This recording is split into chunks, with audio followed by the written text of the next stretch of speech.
Ah, yes, the C6 Corvette. Known for its performance, reliability, possibly the best bang for your buck in the Corvette world. I want to dedicate this video for anyone looking to potentially buy a C6. We will be going over some of the features, trims, models, engines, transmissions, a full walk around, basically every nook and cranny of this car. Before we dive into things, please consider dropping a like, maybe even subscribing. It would mean a lot with the amount of work I put into this one. I also encourage questions, comments, drop them down below. I want to respond and maybe we can get an awesome conversation going. One more thing, I have no clue how long this video will be, so I'll make sure I have timestamps available in the description below. But yeah, that's enough talking. I'm so excited. Let's get into it.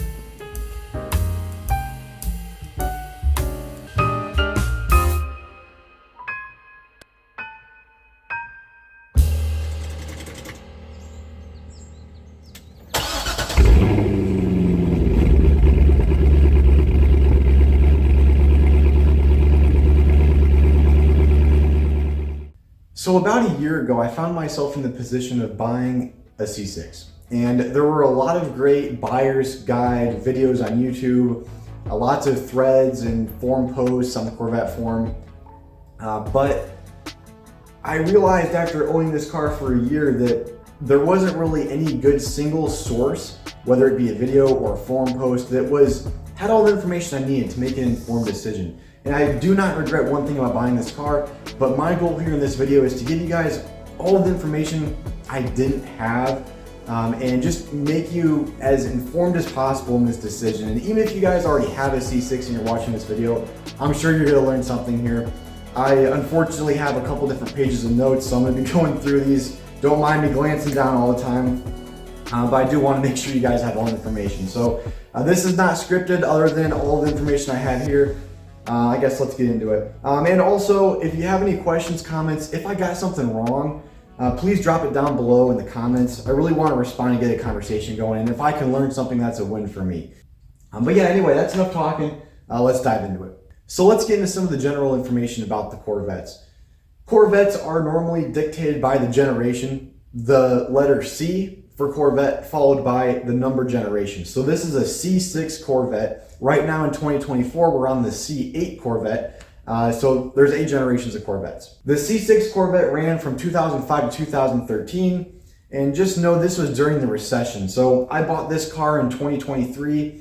And when I looked at Carfax, there were like 6 owners. I was like the 6th or 7th owner. And sure, that might have been somebody jumping a couple states or whatever. But the point is, it's not unusual for a C6 to have jumped hands during the recession in the United States. So just keep that in mind. That is a thing. And of course, there are one owner cars all over the place as well. Now, another thing about the C6s is you're really going to want to run premium gas in these cars. I'm going to let you do your own research, but it's not like you're buying a S550 Mustang with a Coyote engine and it's just a recommendation for higher performance. My understanding with the C6 is you really do need to run premium gas 93. Now there is a NOx sensor and everything else in this car, but again, do your own research before you deviate from premium gas. The fuel economy on the V8, here's the LS3, is actually really impressive. Now it's advertised to be 16 in the city and 25 miles per gallon on the highway. I drive here around town with a manual transmission and I get about 17 miles a gallon, which is pretty good considering how I drive. Now, if you have an automatic, you can take that up a little bit more. I think it's just a couple miles per gallon higher. Another thing with the C6, this was really an evolution of the C5. Most generations are revolutions, where it's pretty much a completely different platform. I mean, if you look at the C7 versus the C8, they're completely different cars. But this is really just an evolution of the C5. Very similar, very, very, very similar cars. Overall, there's more refinement over the C5. Revised suspension, there's a larger passenger area, a larger engine, leaf spring suspension, which by the way, when I say leaf spring suspension, I'll post a picture here, but there is more or less a leaf spring that goes under the car, and that is your suspension. It's stiff. Porsche's used it for years. It's very normal. It's a rougher ride, sure, than what you're used to, like in my Buick. but that's just the trade for having a sports car, and it does a pretty good job at staying planted, I will say. So this is also the first Corvette with exposed headlights, which is interesting. The C5 had pop-up headlights. This is the first one with exposed. There are commonly with C6 Corvettes and Corvettes in general, a couple different top configurations.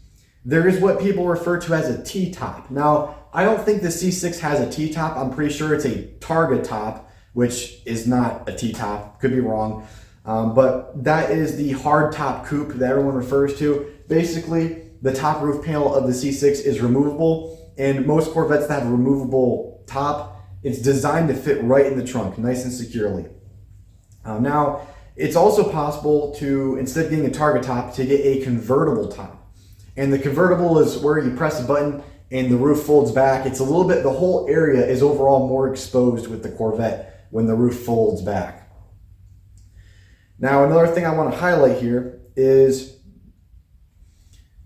if you're shopping for a convertible versus a hard top coupe where you can remove the roof, know that with the convertible, the power, down and up, if you try and look behind you, you're not going to be able to access the trunk because the motors and the whole roof folds back literally right behind the driver and the passenger. With the hardtop coupe that I have, which again is a manual, take the roof off, put it back on, you can look right behind you, and you might actually be able to see it on video. You can look right behind you and reach into the trunk. So just know that you're going to have more trunk space and ease of access into the trunk with a hardtop coupe. We'll get into more of those details later. The C6 is also fully analog, which is kind of nice. Yes, there's still very high-tech computers in here and everything else. But for the most part, if I'm planning on keeping a Corvette for a long time, I'd rather have a C6 that has more analog stuff than a C8. I mean, I figure the C8 is going to be a nightmare of a computer when you have to replace this stuff after 30 years or whatever. Could be wrong, but who knows? So another thing, these are the first Corvettes with a keyless ignition. So notably with 2005 model year, they were a little bit more finicky, but overall they're not bad. The keyless ignition works fine. I'm pretty sure you can program a third key if you want with the existing key you have, which is kind of neat. But what I really want to highlight is some of the finickiness that I have even with this 2010. So for example, if I get into the car and my wallet happens to be on top of the key, every now and then I'll go to start the car and the engine light comes on. I'm like, what's going on? I can't start the car. Well, it's because the car doesn't detect a key. My wallet is blocking the signal. Other times what will happen is I get out of the car, I close the door, and I'm just right next to the car, outside the car, and the car will honk because it thinks the key was left in the car when it wasn't. I'm just right outside of it. So that happens from time to time. Easy things to mitigate, right? But not problems that we necessarily have with modern keyless ignitions. Another thing I want to highlight would be the soft closed trunk.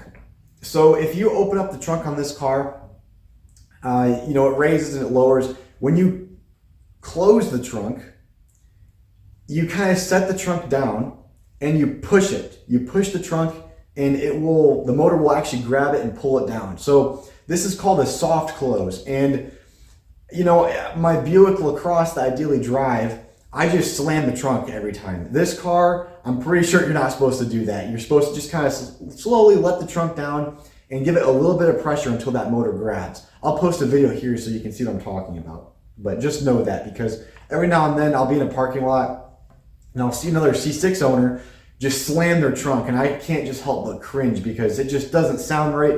It doesn't feel right. There's just something about it. It seems like you're damaging something.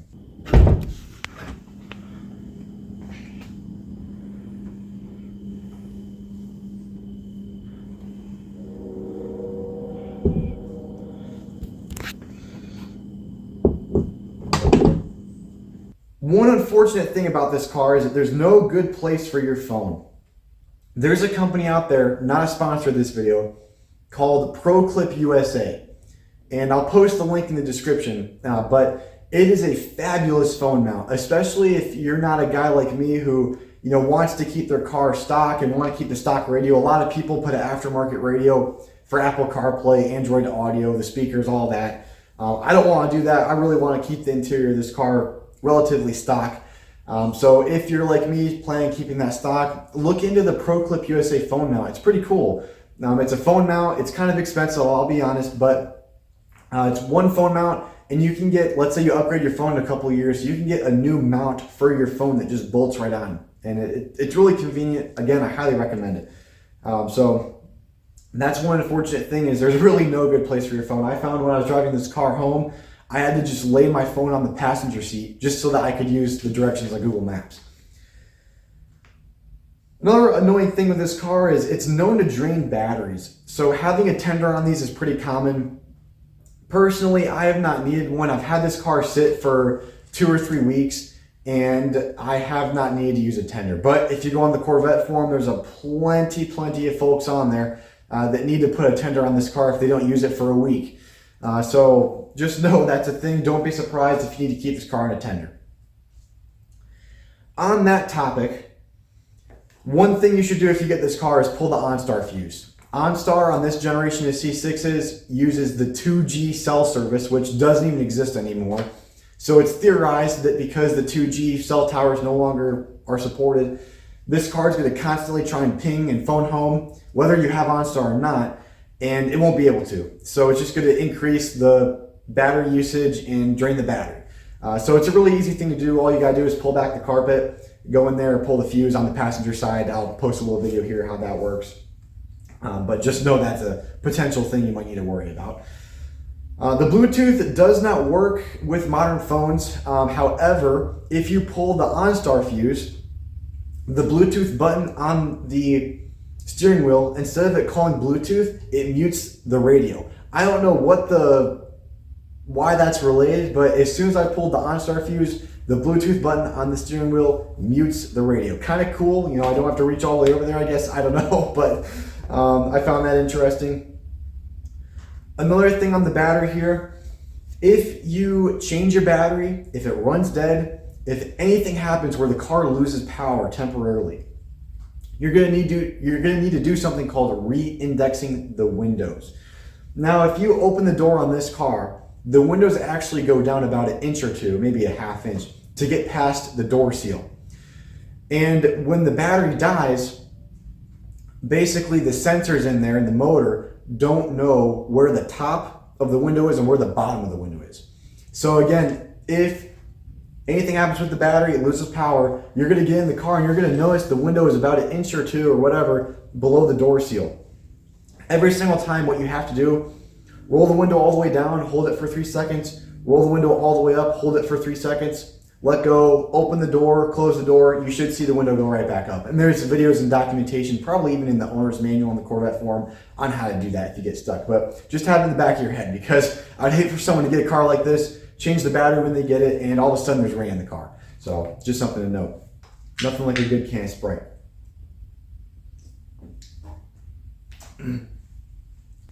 I cannot believe that I just poured Sprite on myself. That's crazy. Not a sponsor of this video. Oh man. All right. All right, so diving into the powertrain, I'm going to start with the engines. We're going to talk about the main engines now and get to the other ones later. So again, this C6 ran from 2005 to 2013. There were a couple different engines during this time. The LS2 was from 2005 to 2007. And in 2008 to 2013, you had the LS3. So a couple differences. The LS3 has about 30 more horsepower at 436. It's a 6.2 liter. Overall, the 2008 Plus of this car is more sought after for the LS3 and a couple other minor things. The LS2 is not a bad engine, but the LS3 is more desirable. And that would be a recommendation I have. Anyone looking for a C6, try and target the 2008 Plus model years. That's just going to be a common thing across all the different things that changed on this car. 2008 Plus is better. One common thing with the engine, whether you have the LS2 or the LS3, you need to worry about the harmonic balancer. From the factory, the harmonic balancer was not pinned and it just wears out. It's just not a great design, unfortunately. So if you get this car, closely monitor the harmonic balancer. It's really, really easy to see. I'll post a video here. As soon as it starts to have a little bit of a wobble to it, you need to replace it. And again, it's a very common thing with this car. It can run you, haven't priced it out myself, but people say it's about a $2,000 thing for a shop to do. So diving into transmissions.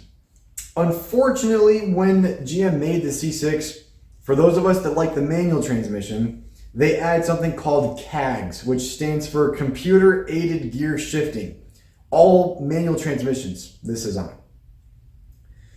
This allowed, I believe, a bypass of the gas guzzler tax, which I assume is why they did it, is just to give us, the ability to not spend $5,000 or whatever it is on the gas guzzler tax. A lot of people add what's called a skip shift eliminator. So let's back up. What CAGS does, if you're in first gear with the manual transmission and you're in a very specific RPM range, you push the clutch in. When you move to second, the transmission will actually lock you out of second and take you right into fourth gear, which is kind of strange. But GM had their reasons. It's a very, very, very common thing to do, to just bypass it. If you go on Amazon or eBay, there's something called the C6 skip shift eliminator that I was talking about. It's basically a plug and play thing you can do to bypass that. There is a little LED on the dash that you're still going to see. There's like the number 1 pointing to the number 4. That's still going to illuminate. Just know that if you have the skip shift eliminator, even when that LED is on the dash, you can still go in whatever gear you want. You don't have to worry about it. Another key change in 2008 was the TR6060 transmission. So the manual transmission for these cars is a Tremec. 05 to 07 had the Tremec T56. 08 to 2013 had the Tremec TR6060. Now, the T56 was okay. So if you're going through the 05 to 07 model years, there's no problem with that. That was in the Camaros, the CTSV, the Firebird, the Viper, Cobra Mustangs, the Aston Martins. It is good. The T56, no problems. And now, if you're going for a 2008 plus, you're going to be getting the TR6060, which is revised. It's a bit stronger. It was in the GT500, the Viper, Challengers, the CTSV. One of the key differences, well, some of the key differences, the T56 had a double cone synchronizer in first and second, and a single cone synchronizer in third through sixth. The TR6060 had a triple and double cone setup. So basically, the TR6060 had about twice the torque capacity. So if you're looking to build one of these cars, you're probably going to want a 08 plus to get that 6060 transmission and build that out. One unfortunate thing with these transmissions is there's no automatic rev matching. So in some of the C7 years, they had this feature where you push the clutch in, you put the shifter into the gate, and the car will automatically blip the revs exactly where they need to be. The C6 did not have that on any of the cars from the factory. I learned how to drive manual in this car. I'm going to be honest, it was rough. There were definitely times where I was in a parking lot and, I pushed the clutch in, I turned the car on. I don't think to take the car out of first gear or turn the parking brake off. I just basically dumped the clutch and installed the car with the parking brake on. So that's happened a couple times. I've been rough on this car learning how to drive manual, but 3,000 miles later, it still runs, it still drives just like I got it. So don't be scared of getting this car if you've never driven manual a day in your life. I promise that you're probably gonna like it. The first day I brought this car home, I was thinking, man, I might be in a pickle here. I don't know what I did. But about a week later, a week or so later, I was just so happy I got it. So just a note there. There is also a lockout on first and reverse. So let's say you're going 50 miles an hour, which is, if you're going 50 miles an hour, it's time to shift into second. If you're going above 50, the car will lock out of first. It will literally not let you go into first gear to prevent what I assume is called a money shift. So that's good. I'm not sure if all C6s had that, but I will tell you my 2010 does. The same thing in reverse. If you're going above like 5 miles an hour or something, it says in the manual it might be 4 miles an hour. It literally will not let you go in reverse, which is nice because that means you don't have to worry about going into reverse when you're trying to shift into 5th or 6th gear. So let's dive into some of the automatic transmissions here. In 2005, the C6 had the 4L65E, which overall nobody liked, wasn't a good automatic transmission at all. Fits into the vibe I was given earlier. The 2005 model year, just avoid it. Avoid it for the transmission, avoid it for the key issues, avoid it for the issue where you can't get the car into park. Just don't worry about 2005, not a good idea. 2006 to 2013 had the 6L80, which in 2008 was programmed for quicker shifts. Now, the 6L80, I guess it's not a bad automatic transmission, but it was also in the Silverados and the Escalades. So it's really known to be a truck transmission and not really a sports car transmission. It's not like a dual clutch transmission, right? So just know that if you're shopping for a C6, the manual ones are more sought after, and they're going to hold their price a little bit better in the market. You're going to notice a couple $1,000 increase on a manual C6 versus automatic, generally speaking. So now let's get into some of the trims. So how Corvettes work is basically you have the model, which we're going to talk about later. We're going to talk about models later. The model is like a base, a Z06, a Green Sport. And once you have your model, then you have the trims.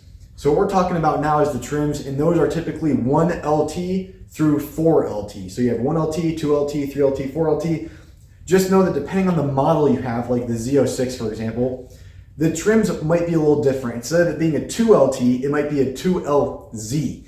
So it's the same exact stuff, it's just called something different for who knows what reason.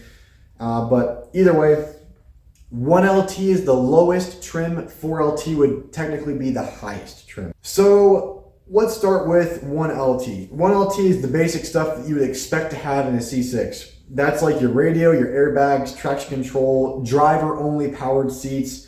A lot of people have a 1LT and like it. I think it's a little bit less of what I would want when I'm buying a C6 Corvette. I mean, it's a Corvette in my opinion. At least let the passenger have powered seats and a couple other things, right? The 2LT C6 introduces Bluetooth, which again, kind of useless because we can't even use modern phones with it. You have a bit more choice of interior colors. Mine is a two-tone, it's a black and tan interior. The driver and passenger have 6-way power seats. And you get a cargo net and luggage shade in the rear trunk area. The 3LT will give you premium Bose speakers. It's still a 7-speaker setup. It's a little bit better with the 3LT Bose speakers. The speakers were never out of this world on the C6. They were never great. No matter what you get in terms of a 2LT, 3LT, whatever, you're not going to be impressed with the speakers, most likely. Now, my philosophy here is I have a 2LT. I do not have the Bose speakers. I rarely have the radio on, to be honest. Unless I'm on the highway, I'm just going to be listening to the car, listening to the exhaust. Not a big issue for me. Some other things you have with the 3LT, you get heated seats. You get a telescopic steering wheel that's automatic. With this 2LT, the steering wheel has a manual movement of up and down. I can't go in and out. It does not telescope at all. The 3LT allows you to have that telescoping steering wheel. The 3LT also gives you a heads-up display, which a lot of people like.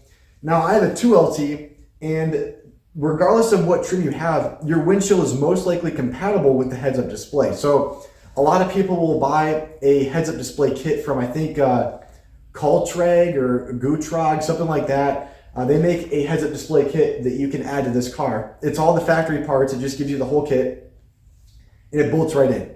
Now, like I said, any trim of this car, you're going to have a HUD-compatible windshield. I went on Amazon and I got a heads-up display projector that you plug into the OBD2 port for like 30 bucks. I honestly like it better than the factory heads-up display. I've seen the factory heads-up display. It looks old, it looks green, and I don't like it. So just a thought there. A couple other things you get memory seats for the driver. You get a optional touchscreen navigation radio, which, let's be honest, that was outdated when it's new. I'm not a fan of it personally. It was an available option on 3LT and 4LT. You also get a leather dash with the 3LT. Now, on the 3LT and the 4LT, we're going to get into the 4LT now, you get the premium interior. And with the 4LT, you get some other stuff like stitching, maybe a different kind of leather or something on the dash. The leather dash was known to do something called delaminate, where there's like a bubble. I think it's commonly on the passenger side of the dash. There's just a bubble of air. And that's just because the glue they used in the factory wasn't that great. So just know that that was a common issue. I think it's more common on the 4LT. The 4LT in general is kind of a rare thing. You're not going to come across a 4LT that much. Just know it exists. Now, there were also some minor changes that deviate from what I'm talking about. For example, the heads-up display was offered in the 2LT package in 2012 and 2013. In 2012 and 2013, there was also an updated steering wheel and updated seats.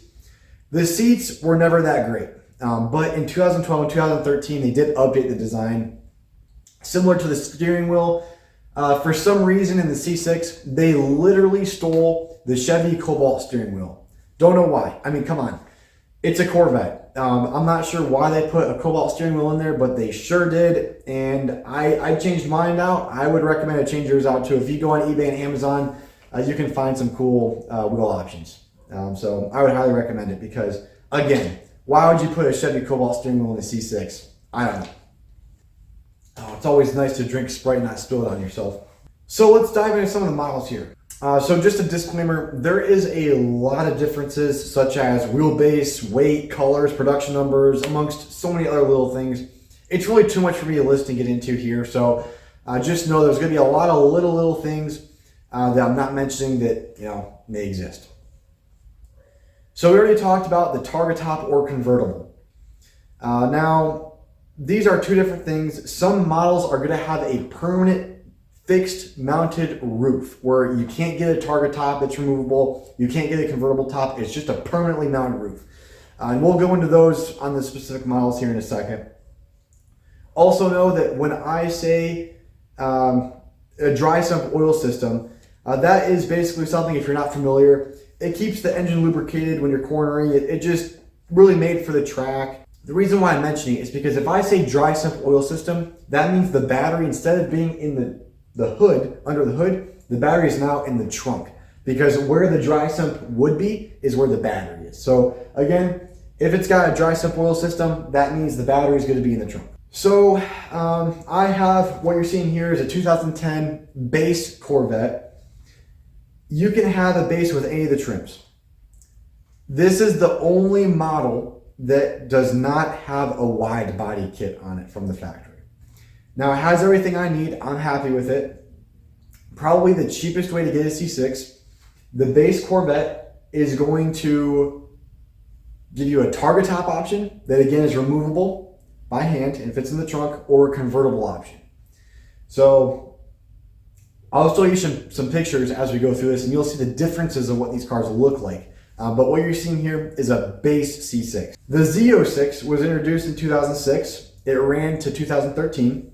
It has the LS7 at 505 horsepower.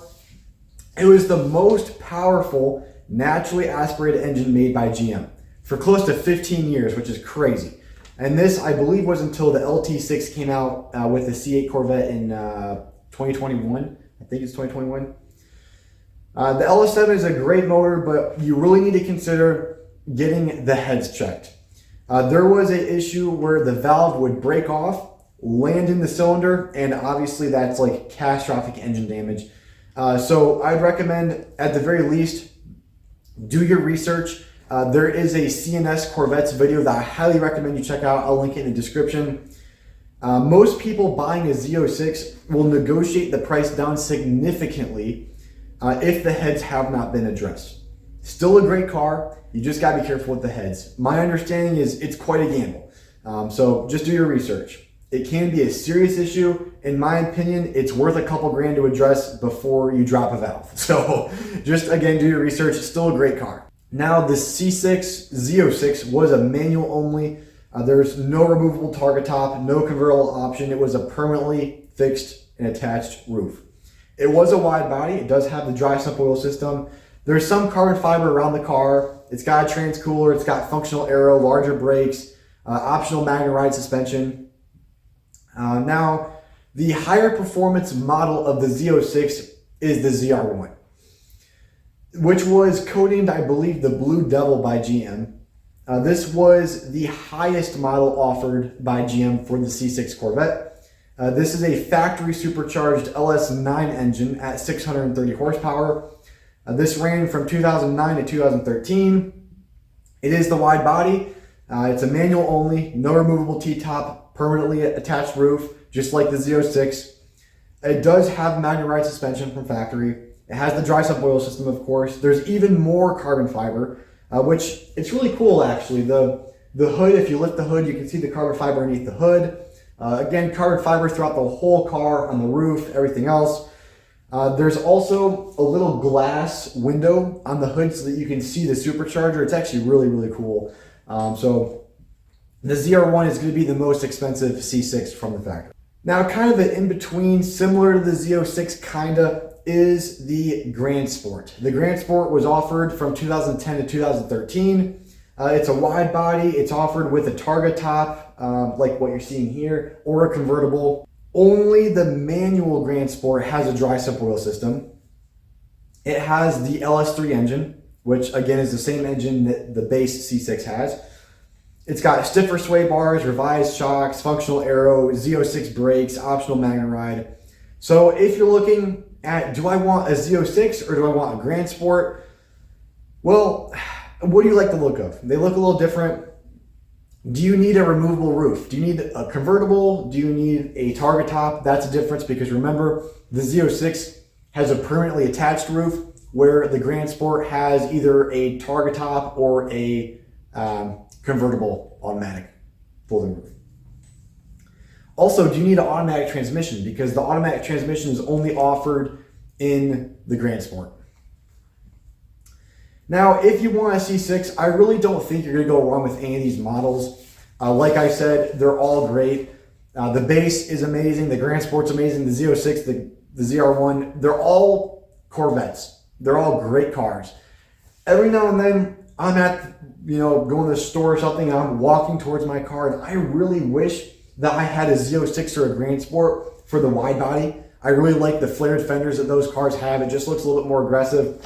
But for the price point, this is what made sense for me. I got a great deal. It already had the stuff I wanted on it, so that's what I went with. Now, there's a couple other things I want to mention here. There were some other models. These were not necessarily offered by GM, but these were things like limited runs, Lingenfelter editions. So there was the C6.R, there was the Z06 Carbon Limited Edition, there was the Centennial Edition. Lingenfelter had a couple different things. There was a 427, which was offered by GM, now I think about it. There was also a Cadillac XLR, which was a Cadillac car, sports car, which was based on the C6Y platform. So it was a different exterior and interior design, and it had the 4.6 liter North Star V8 engine.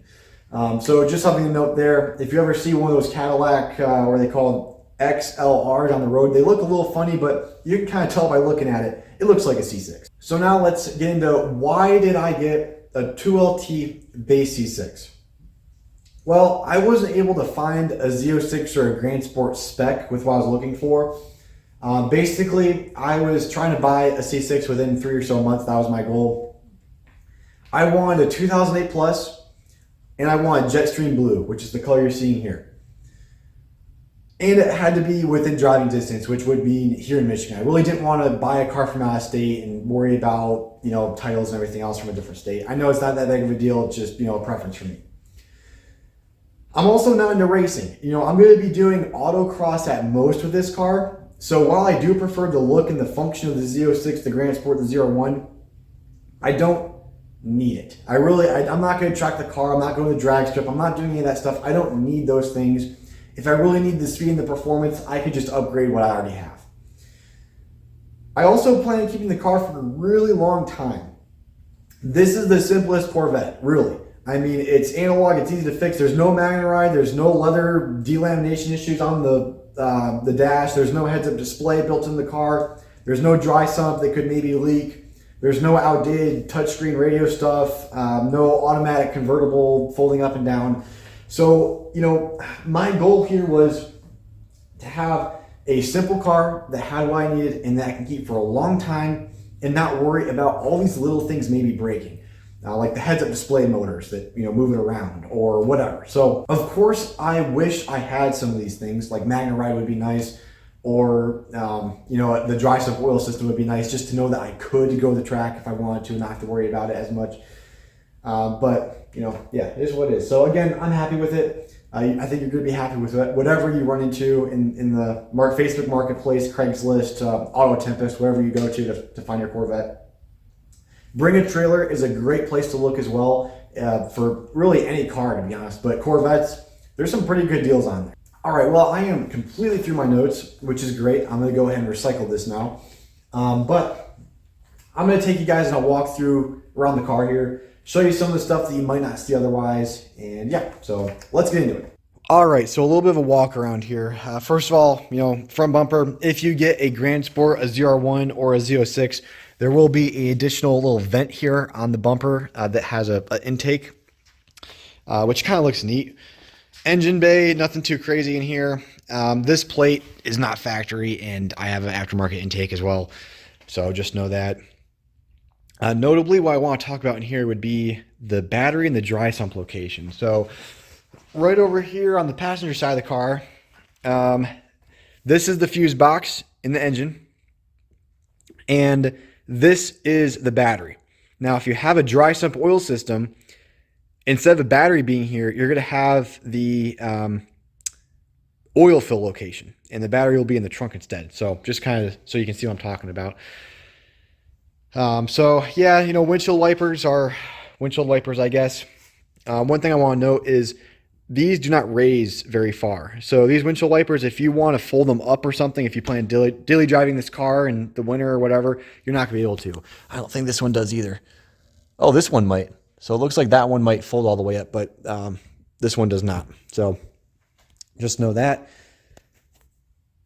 Another thing, these mirrors right here, these fold forwards and backwards. If you wash your own car like I do, I learned a trick actually. I learned this at Lingenfelter when I visited.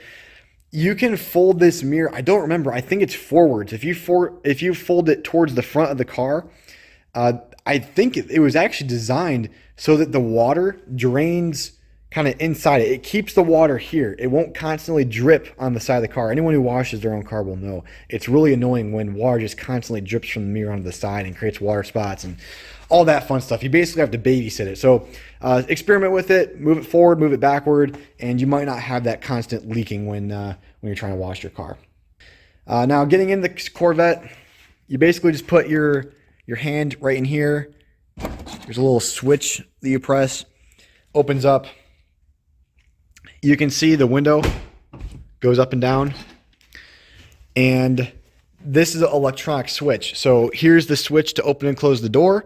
When you press the switch, there is a electronic lock here. So you might be asking, well, can you get trapped in the car? No, because there is a backup mechanical thing right there. Same thing on the driver's side. There's just an emergency manual latch to get out in case, the battery goes dead or whatever. So kind of interesting, but it's there. There's the ProClip USA.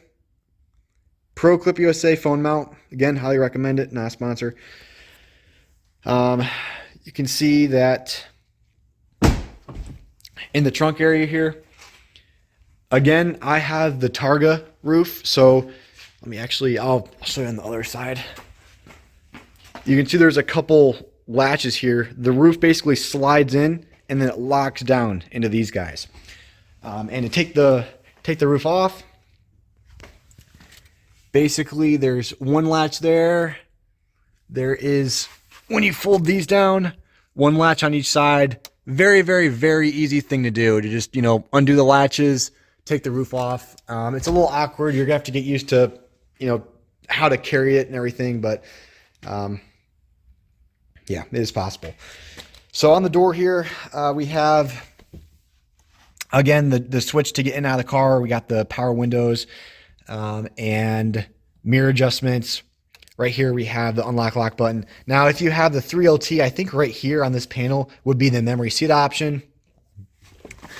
Again, if you have a 3LT, one easy way to tell if a car is a 3LT or not, right here, these buttons are for the heads-up display. So if you have a 3LT, these buttons will be here.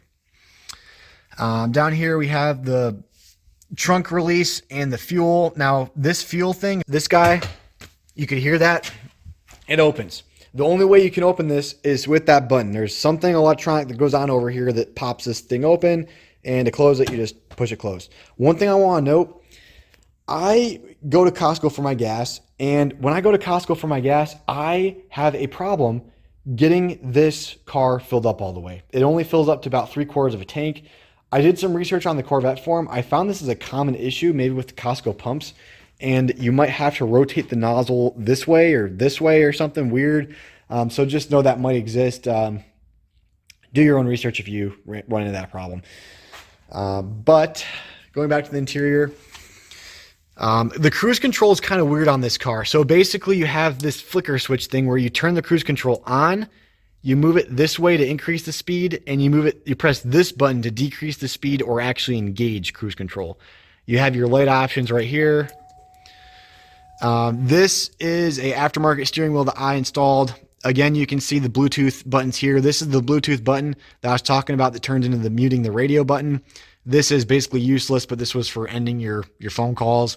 You got your volume up, volume down, your radio station changes, your preset radio station changes. This is a 2LT, so I have a manual adjustment for up and down pivots with no telescope. Again, kind of annoying, but is what it is.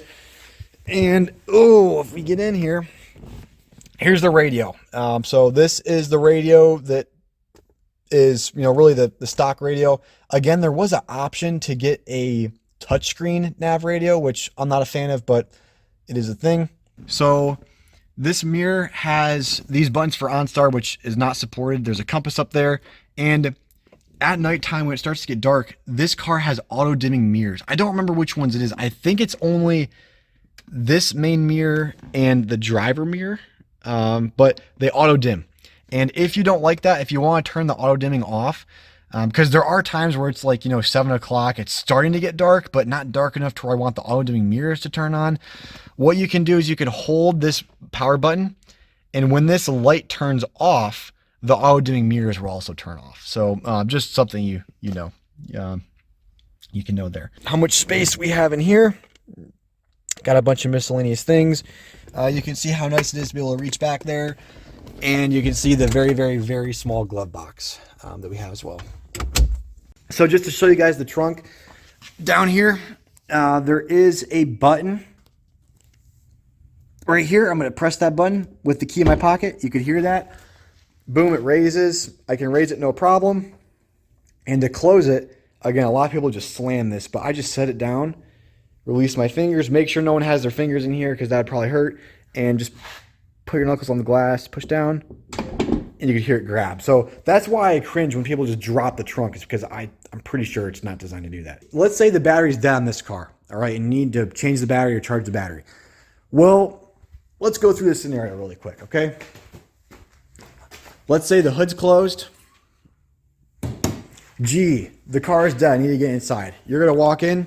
You're going to press the switch. Guess what? The car is not going to open because, remember, it's an electronic motor that releases the door. So you're like, shoot, man, what am I going to do? You take that key that's in your key fob. You take it out. You go right down here. You slide it in there. You turn it, which you should probably lubricate this from time to time. So put it in there. You turn it. The trunk will lift up. Again, without power, the trunk will lift up. So I'm pressing the button because I'm lazy. And then what you do is you go right in here, and there's two pullers. There's a puller here for gas, and there's a tab here for the driver's side door. So again, you just pull on it, and one's for the gas cap, one's for the driver's side door. And again, once you pull the driver's side door tab, the driver's side door will pop out with the windows that need to be re-indexed. Remember that. And you can just go into here and pull the latch right there for the hood. You know what? There's actually one more thing I want to show you guys really quick. That's the on switch. So the way this switch works, it's a pivot block. You push down here and that turns the car off, or you push it again and it goes into accessory mode. To turn the car on, you push it this way. So you push this to turn the car on, you push this to turn the car off, or put it in accessory mode. I just want to mention that because I'm going to be completely honest. My small pea-sized brain, when I first got this car, this button, I don't know what it is. It just confused me a little bit. So maybe I'm just slow, but thought to mention it here. So yeah, guys, that's about it. I really hope you found this informative, and I hope I got somebody a little bit closer to understanding exactly which C6 they want to buy. Again, please feel free to drop a comment down below, maybe even a like and a subscribe. Thanks for watching. I'll see you guys in the next video.